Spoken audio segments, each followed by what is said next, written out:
What's good, everybody? It's your boy Todd Smith here, yet once again, alongside my tag team partner, Dale Clifford from out there in Fernley, Nevada, with yet another episode of the No Gimmicks podcast.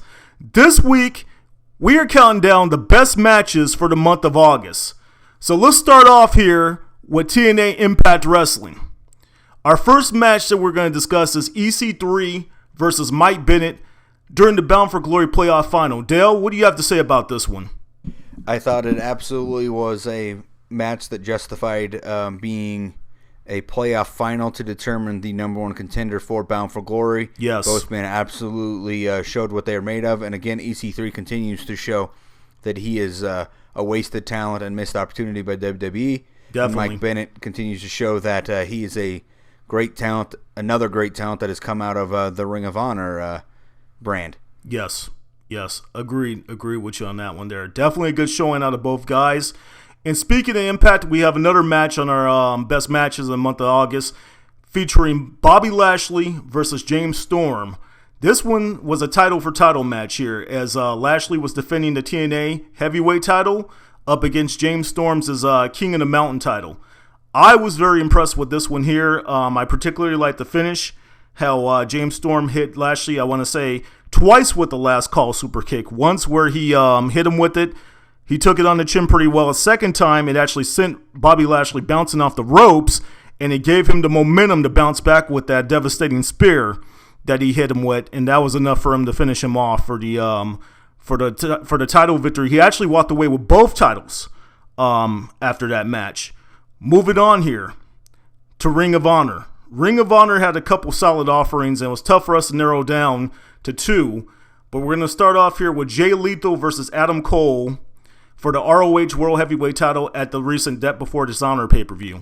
This was a knockdown drag-out of a match, and I could say the best thing about this, when we had our prediction show, we figured there was a good chance that Adam Cole was going to come away victorious, but it was going to be due to some interference. However, they actually had security line up around the ringside area to make sure that no one from the Bullet Club or no one on Jay Lethal's behalf got involved. This was a solid encounter between both guys, both getting their finishers in numerous times. The lethal injection by Jay Lethal, Adam Cole with his finisher, and he was able to actually take home the World Heavyweight title that night.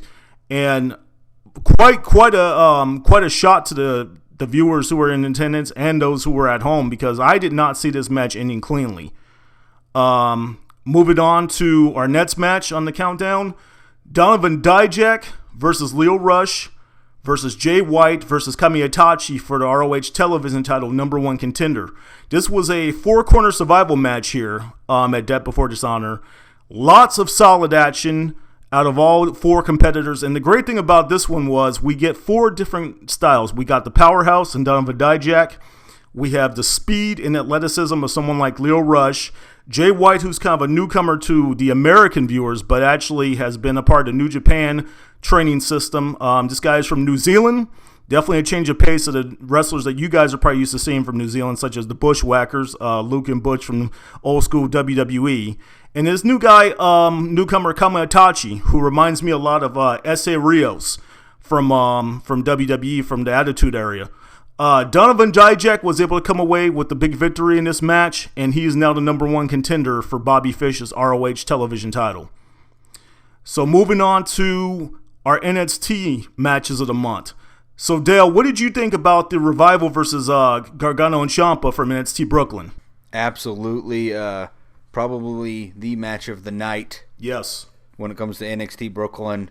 Very, very close battle with Samoa Joe and Shinsuke Nakamura, which we will also shortly discuss. But the Revival and Gargano and Ciampa absolutely delivered, which I thought it was going to. A little surprised at the finish. I kind of thought that maybe Gargano and Ciampa were going to walk away with the NXT tag team titles, but they did not. The Revival survived, and they moved on. And now it'll be interesting to kind of see who is next in line for them in the NXT division. But yeah, back to the match, just absolutely a phenomenal good knee work angle that they had with our Gargano that even paved into his tournament run in the CWC. So it was just a fantastic play out with what they did with Gargano and his knee, just great storytelling there. Just absolutely fantastic work between all four men. Definitely deserves to be in top matches of August, and probably when we look back at top matches of the year, very good chance of making the top 10 there as well. Without question, lots of psychology, lots of cutting off the ring and not allowing Ciampa to get in there and kind of rescue Johnny Gargano as he was getting worked over by the Revival. Definitely some good tag action out of all four of those guys there. Moving on to our second match from NXT, which made our top matches a month for the month of August. Samoa Joe, who is defending the NXT heavyweight title, versus Shinsuke Nakamura. Now, I had goosebumps the moment that I heard that this match was going to be announced for NXT TakeOver Brooklyn 2, and it certainly delivered. You agree with me on that one, Dale? Oh, absolutely. And we just know that how hard of a hitting it was when Samoa Joe takes the Kinshasa from Nakamura not once but twice, and the second time with a dislocated jaw. Yes. Yeah, Joe definitely was feeling that one well after the match had concluded. And Shinsuke kind of opened up his moveset a little bit in this one. I saw him deliver quite a sweet German suplex on Joe. I was surprised that he was able to get him over on that. And both guys showed up. They both brought their A games on a big stage out there, on SummerSlam weekend, and they definitely deliver. I'm glad to see Shinsuke Nakamura walk away with the title, and now he's going to be the new face of NXT. Moving over to the WWE, couple matches that we had on our best matches of August. First, we'll start with Seth Rollins versus Roman Reigns versus Kevin Owens versus Big Cass in a fatal four-way for the Universal title from Raw from this past week here. Quite a shocking finish to this.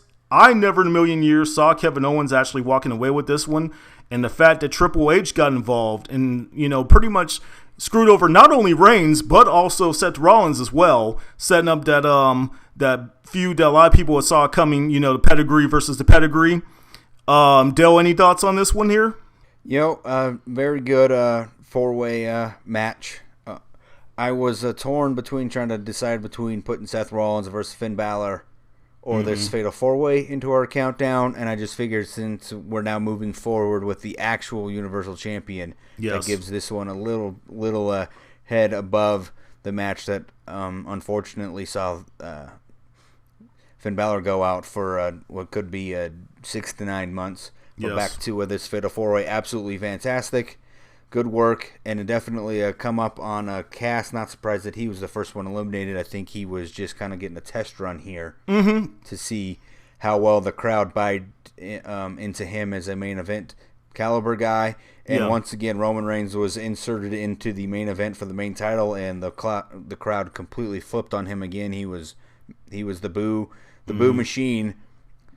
The Boo Birds were out for Roman Reigns again. Once again, that he was back in the main event title scene. So that's unfortunate for him. That it felt like he was starting to gain the crowd with his U.S. title feud with Rusev. I think WWE maybe was trying to see if they had switched on him and put him into this fatal four-way, and there came the boos again. Yeah. And obviously, Seth Rollins, we know what he can do. He is the best in the business.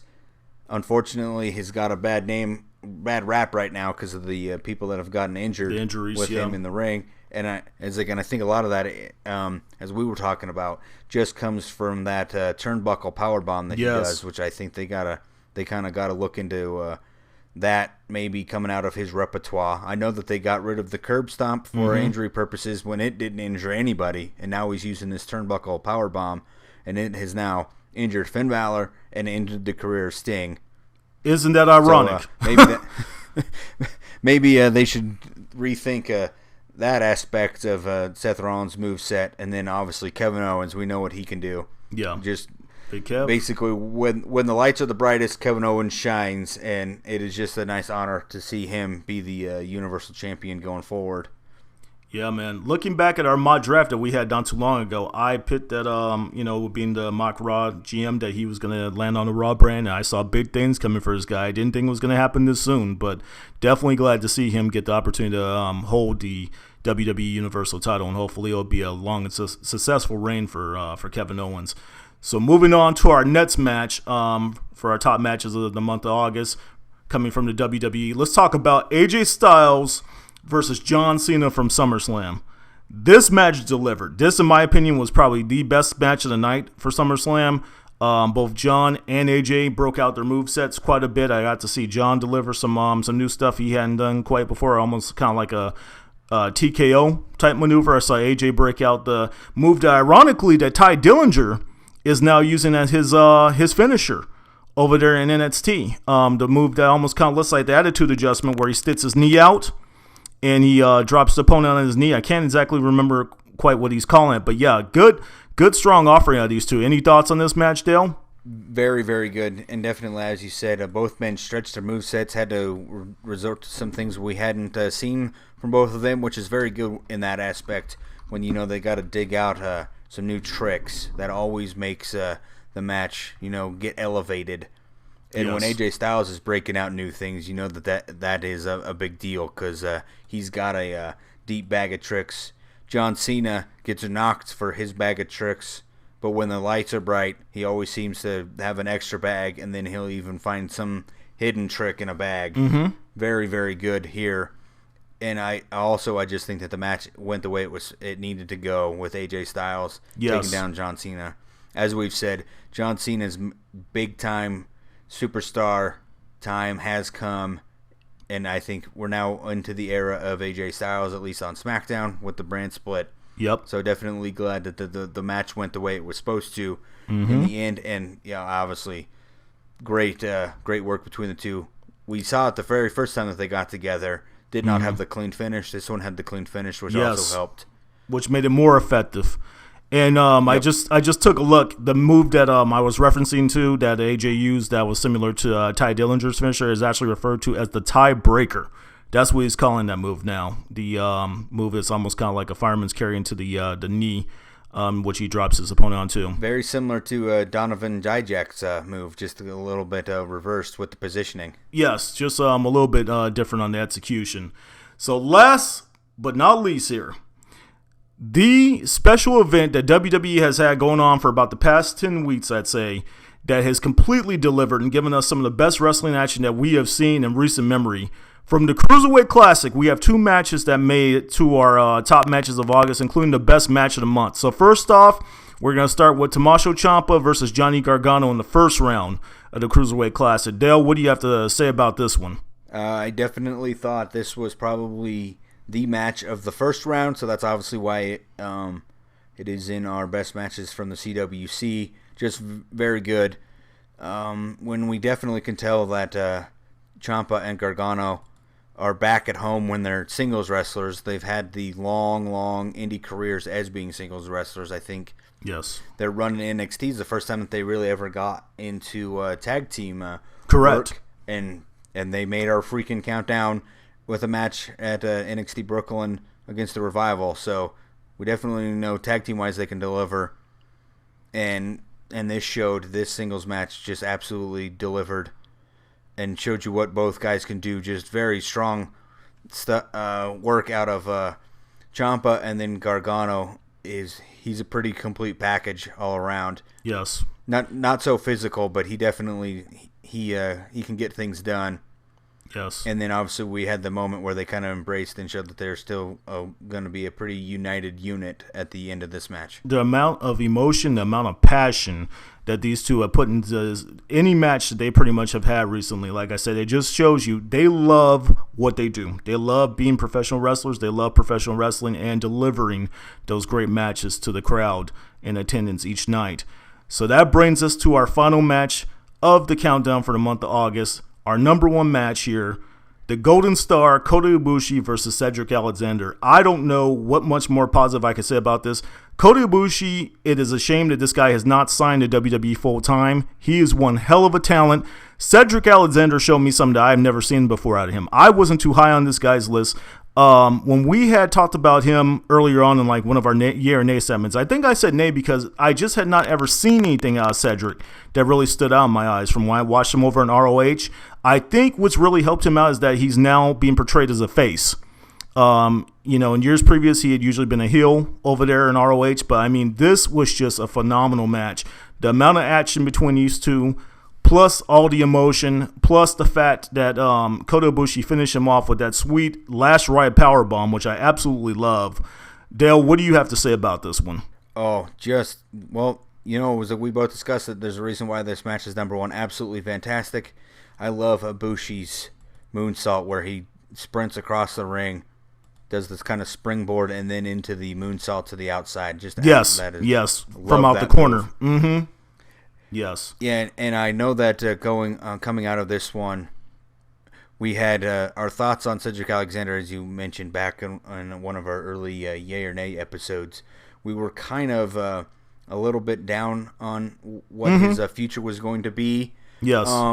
Just because we hadn't really seen him stand out a ton in Ring of Honor, which is a surprise because typically Ring of Honor guys, exactly, it's no surprise. But I think he was kind of one of the undervalued maybe members of Ring of Honor. They didn't quite know which direction to go with him. I agree. And the great thing about CWC is there is no gimmicks. It is straight. You go out there, you perform, and you win the crowd by what you do in the ring. And I think Cedric Alexander got some fan votes, and obviously he got the vote that truly counts, right? To me. Yep. It's like, and I think the approval that really mattered was at the end of that match when he was walking back, and the man that runs NXT kind of came out and gave a thumbs up. When that was a Triple H, I think a huge step forward. Yes. I definitely believe we have not seen the end of Cedric Alexander in WWE. Now, it will be very interesting to see if he's going to be an NXT guy or if he's going to show up in a couple weeks when they unveil the Cruiserweight division on Raw. Exactly. Speaking of no gimmicks, Dale, I heard you mention that a few breaths ago. We're going to go ahead and wrap this up. This has been our top matches for the month of August from the No Gimmicks podcast. Thanks to everyone who's tuned into this episode. We appreciate your continued support. Continue to check out our official YouTube channel. Subscribe to us. Like us on Facebook. Also visit at the No Gimmicks PC on Twitter, and you can follow us on there. So that's it for this episode of the top matches for the month of August. From my tag team partner Dale Clifford out there in Pearlie, Nevada, this is your boy Todd Smith here in Bristol, Connecticut. Y'all take care.